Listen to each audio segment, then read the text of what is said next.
Hey, welcome back, AARST conference attendees. Hope you're enjoying this symposium. This is my session number 2 on getting out of the grind, building the business of your dreams. And so hopefully you attended my first session where we spent some time reflecting on the business you have today and the business that you visualized when you started or you want to get to. And you're beginning to think about the tasks you're doing today and the tasks that you don't want to do any longer and you want to delegate. And so now I want to give you some practical tools and walk through some strategies to make some changes in your business. So hopefully you're ready for a fun another half-hour series with us here. Have you ever had to make a change in your life and you just weren't motivated to do it and you never did make the change? Or you needed to make a change in your life and you just did it, right? And there was a reason why. When we're making a change in our life, we all go through what we call this change formula. And what it is, D times V in parentheses plus F greater than R. So that's the formula. And now I want to tell you what that means. D is dissatisfaction. V is vision for something better. The F is the first step.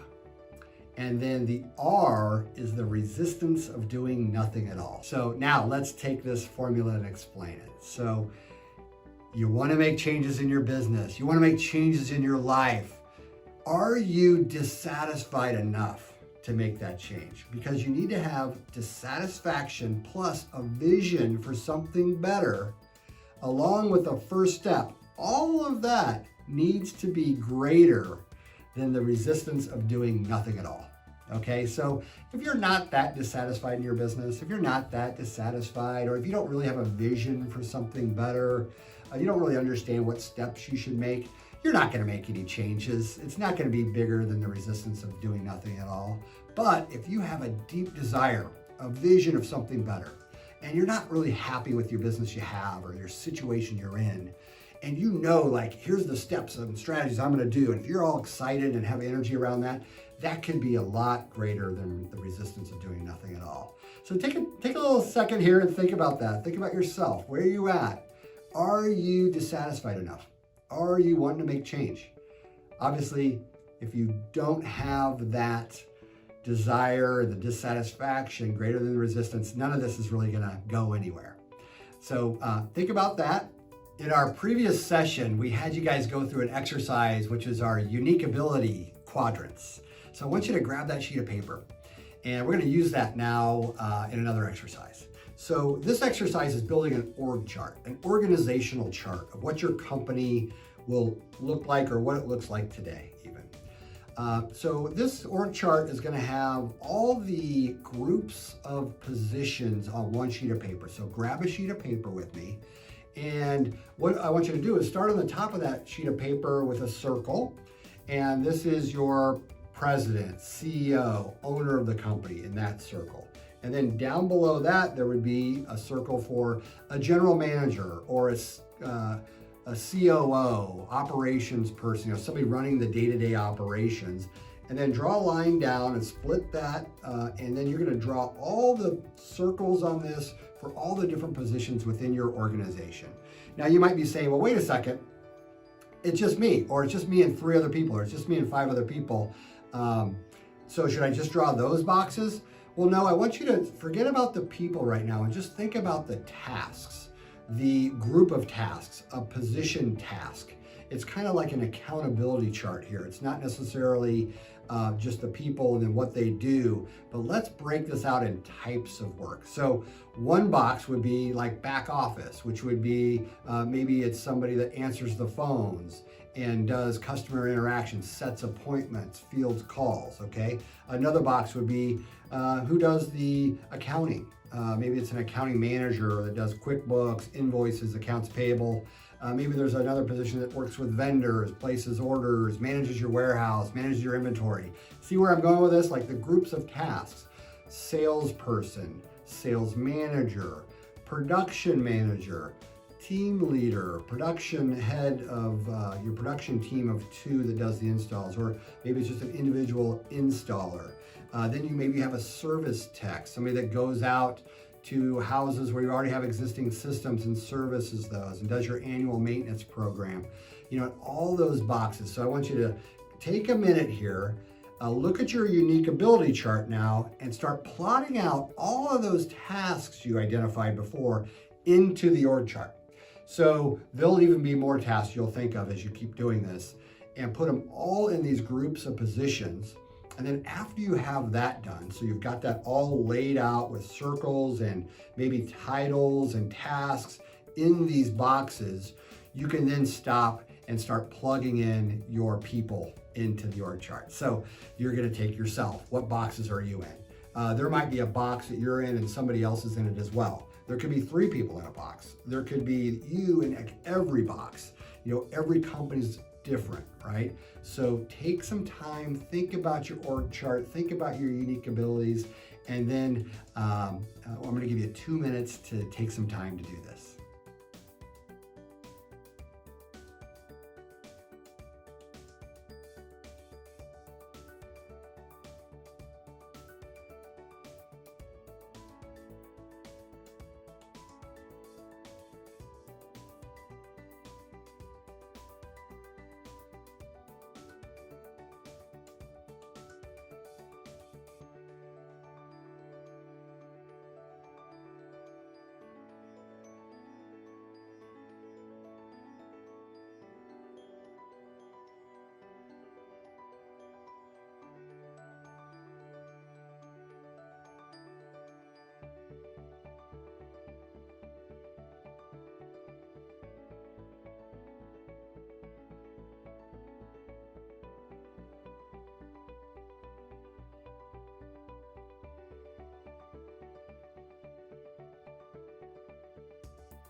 Great. Hopefully that was useful time for you to think about your organization and the different tasks within it, and then connecting that with the unique abilities. And you might be thinking right now that, hey, Curt, if I delegate all these positions, am I going to make any money? I mean, you could delegate yourself right out of profitability, couldn't you? Because if you have a smaller company where you're doing a lot of the tasks, you're keeping all that money in your pocket. And now I'm going to hire somebody? Well, that costs money. That's, time and money, right? But really, the payroll expense of an employee, the hiring and all that, it does cost money. So yes, you do have to grow your business in order to delegate it, right? You've got to improve your profitability to delegate positions out. And the other thing to be considering in this as well is not just money, but it's also your time. The title of this session is called Getting Out of the Grind, right? And the grind are those tasks in the bottom right quadrant, the tasks that suck your energy that you don't like doing. So if you're able to restructure this a little bit and use some of these strategies I'm going to talk about next to get out of that grind, to delegate those tasks, hey, let's do it. So, next I want to talk to you about a concept of what your time is worth. When you start looking at delegation of duties that you're currently doing, you need to understand what your time is worth.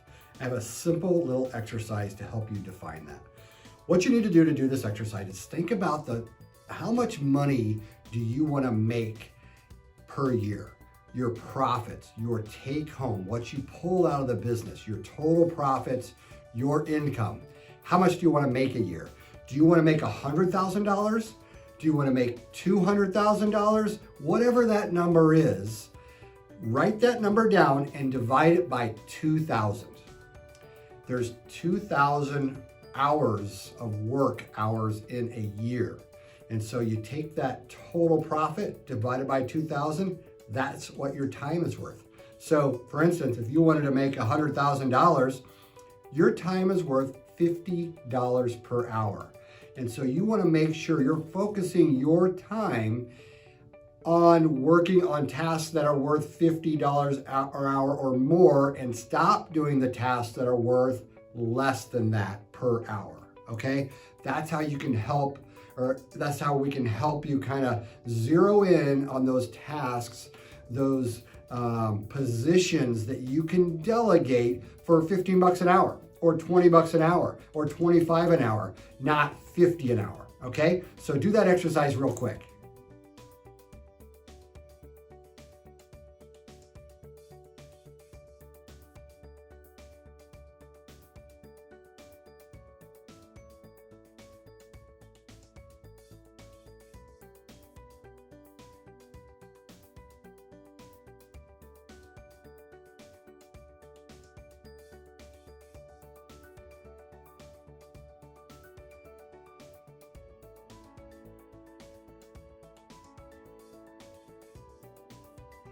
I want to address the elephant in the room here. Remember I said earlier, the comments that I've received from people is employees suck. You know, it's hard to find good people. Curt, I get it. I want to delegate, but I can't find people that want to work these days. I've heard it, okay? And I'm here to tell you that is a mindset that you have got to change. You've got to get out of that mindset that people are no good. Because the bottom line, for you to scale your company and work your way out of those boxes, you're gonna need to build a team. You're gonna have to delegate. You're gonna have to hire people. And this is not a presentation on best practices for hiring people or systems on hiring. We've got a lot of content that we can help you with on that. So please reach out to me, make comments. I'm willing to help you with hiring practices. But the bottom line is you've got to make a shift in your thinking. There are good people out there. There are great people out there, and you can find them, and you deserve to have good employees. And you can build a team of people that love coming to work. How about that? That are great, that are better than you at tasks. How about that? That's the kind of mindset you need to have to make this shift into delegation and growing your empire and working you out of that quadrant 4, quadrant 3 activities. Okay, I mentioned earlier that you could easily delegate yourself right out of profitability, right? With all these new hires you bring on. So let's focus now on putting together some tactical strategies to improve your business, to grow your business, and to improve your process. So this is going to be the working on your business strategy, okay? There's the work in your business where you're answering the phone, you're doing the quotes, you're installing the systems, you're ordering products, all those types of things is working in the business. We've got to take some time to work on the business now. And what we're going to work on is marketing, so improve your leads, production, building systems to delegate production so people can do it just as good as you, if not better, and sales. So being able to close deals at really good margin, and that kind of strategy and process around that. So first off, let's talk about marketing. So obviously one way to grow your profits and to grow your business is to get more leads. And once you have freed yourself up from some of those tasks that you were doing, and now you have time to spend in marketing, really there's 3 components that you could be spending your time on, okay? One component would be the direct marketing, like networking, building your referral sources.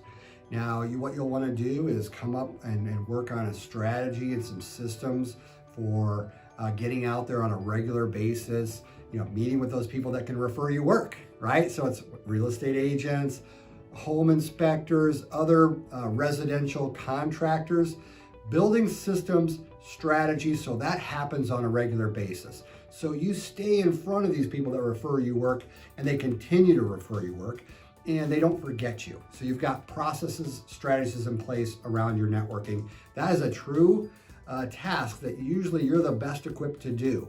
And so that would be a great thing to really focus on and build a system for marketing, for that direct marketing of referrals. Another marketing strategy would be trying to get the phone to ring by investing money in traditional marketing. So this could be working on your business, like working on your website, maybe looking at another vendor that can help you with your website, maybe researching pay-per-click, search engine optimization, look at different strategies around the internet like Home Advisor and how you can do that better. Also, there's traditional advertising like radio, TV, direct mail. There's a lot you could be doing, and these are investments, gang. I know it's an expense on a P&L, but these are investments you're making in marketing, and you need to spend time to work on those. And if you free up your time, you can work on those investments.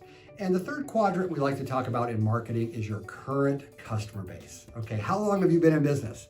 How many customers are out there? Have they forgotten about you? Do they know you exist? Are they referring you work? Are you staying in front of them? This could be a really home run marketing strategy for you. And obviously it's going to take some time for you to get out of the in on the business and on the business to come up with some of these strategies to start generating more leads. So that's really just a quick summary on some of the things you might want to spend your time on from a marketing standpoint. The next key process I want to talk about is sales. So a lot of radon companies quote price. Okay, I got an opportunity. I'm going out and I'm going to quote price on this job, and hopefully my price is better than everybody else. Okay, and that's how your business runs. It's based on price. And you know what? That works in a lot of markets. Some radon markets or markets around the company for radon aren't very competitive. There's not a lot of radon companies. So you can just go out and quote price and you'll be fine. Then there's other markets where there's a lot of competition. And so quoting price is just one of those games that you got to keep reducing and getting lower and lower, and margins really suffer when you're in a price-driven commodity type of business, okay? Hopefully that makes sense to you. The way that I would like for you to take a second and look at this is, let's look at it based on value. Let's look at your business based on a different mindset. It's not just about price. Now I get it. Somebody's selling their house. They want it done. They don't care much about quality. They just want it below 4 so they can move on. So obviously you need to build your business so you can be profitable in a competitive industry.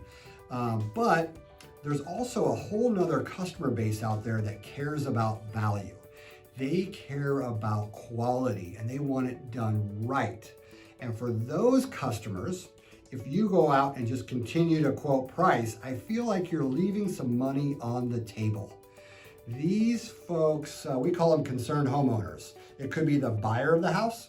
It could be somebody that's just living in the house and they learned about radon from some of your advertising on the radio or TV or a direct mail piece you did. And these folks are interested in really improving their overall indoor air quality and obviously getting their radon down. And so there's an opportunity there for you to sell your services and sell value, and then hopefully improve your margins on those, because these folks now don't just want it down and dirty. I'm selling my house. I don't care about all these options. These folks might want options. They might want aesthetic options. They might want noise options. They might want warranty, annual maintenances. They also may be interested in other indoor air quality services that you might be looking to offer down the road if you're looking to expand your services. So in order to capitalize on those appointments, going in and just winging it, I don't think is the best strategy. I really feel like you need to take some time and talk about a sales process. Think about how you can handle those. So you're uncovering needs with that customer. You're getting them to express what they want to accomplish. and then you're basically providing other options for them to help them accomplish their needs. That's a sales process. So I don't want to get too deep into this today. Obviously, I could teach a whole class on this, but I want to just plant some seeds with you to stop and think about how are you handling these leads you're getting for the non-real estate leads and even the real estate leads. Do you really need to be the cheap guy? Have you built your brand enough? Can you command a better price because of your quality of work and just don't go there as far as being the cheap guy? And then think about like what are you offering to a concerned homeowner, someone that's staying in the house? Can you approach it a little bit differently to maybe build other value assets for them so you can charge a bigger price and get better margin? Boy, if you just tweak that a little bit and make an impact on your approach on sales, your margins start to increase, right? And your closing percentage would increase as well, and therefore creating more money for you to delegate yourself out of those low value activities that you don't like to do. So again, on the chat, reach out to me. I can give you more tips on sales, but hopefully I've planted a seed on another category that you can work on in your business to improve your profits. Now let's talk about production. So installing radon systems. Many of you already have crews installing systems. You've built systems for people to install these systems. But there's several of you too that, just like I was, installing systems myself and could make sure they're all done right. In order to grow and scale, you've got to get people that can install these systems very well with high customer satisfaction without you going there, okay? And so in order to do this, again, this is the get out of the office or get to a quiet place, work on your business work of plotting out your process that you use to install these systems. So therefore, you've got a system that you can delegate. And this is called delegation, meaning you're delegating a system versus abdicating a system. And I think that's where a lot of people get in trouble. You go out and you hire somebody. Oh man, what a great kid this person is. Really sharp, knows how to, knows the ins and outs of the house, knows construction, knows tools. And then they come out and you just train them on the job. They come out, follow me, let's go do this. And then hope that they just get it and go. There's a little bit of delegation with that. You're training them in some process, but it's not really spelled out. It's more of an abdication, like go do it and call me if you got problems. And without a true system of checks and measures and a checklist for that person to follow, you kind of set them up for failure. What I'm talking about is really a fine-tuned system. Maybe it's your 10 steps or your 15 steps to installing a system, the order that they should do it in. Even your process for communicating with the customer when you first get there, when you leave, during the installation, all that stuff really needs to be thought through. So that way you can delegate it just as good as when you were doing it, if not better, right? And so, us at National Radon Defense, we have an 18-step process. Yours might be 20, I don't know. Whatever you come up with, that's your formula. That's got value. That's worth a lot of money, right? That's your process.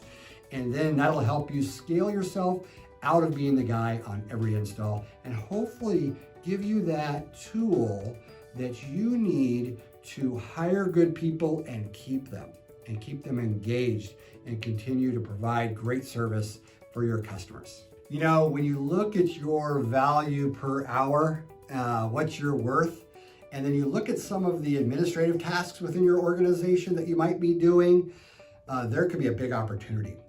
And what I'm talking about there is your back office tasks. Okay, so answering the phone, scheduling appointments, communicating with the customer when they have questions, when they have a complaint, following up after the installs, how did it go, find out if the customer was happy, making sure you're ahead of the game on that, calling and placing orders with vendors. Boy, there's just a list of so many things that you're doing in the office that you can hire somebody to do. Man, there's opportunities right now across the world. There's virtual assistants you can hire for, I have a friend that's paying $5 an hour for somebody in the Philippines to be his virtual assistant. It's amazing.